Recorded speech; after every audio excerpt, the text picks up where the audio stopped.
lalo na sa Lake Cebu.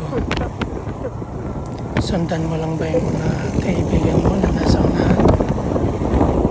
Or mag-overtake ka para ma-enjoy mo ang path? Pero maganda naman dito, so mag-chill ride lang ako. Marami nga ng pasikot-sikot na daan. Minsan delikado mag-banking kasi maraming buhangin sa daan, madulas yung mga gulong mo. Kagaya nito, tignan mo to, itong kaibigan ko sa harap ko, madisgrasya to, hindi diretso yan. Ayun, sa pool, sa boat, gago. Yan ang dapat yung hindi gayahin. Wala guide daw? Wala guide? Buti na lang hindi siya napalian ng buto. Kaya? Ha? Overdue.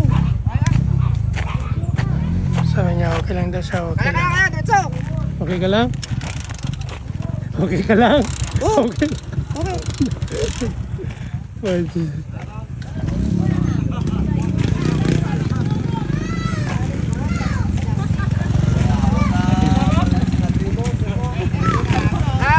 Kanan mo bro? Tama saya. Thank you. Thank you. Sige.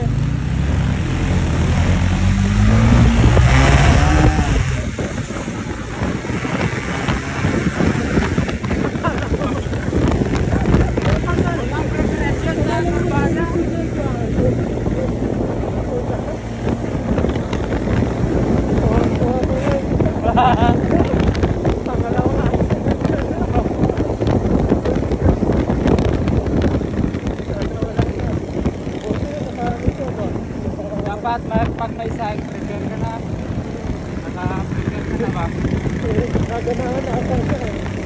Naganahan mag-driver.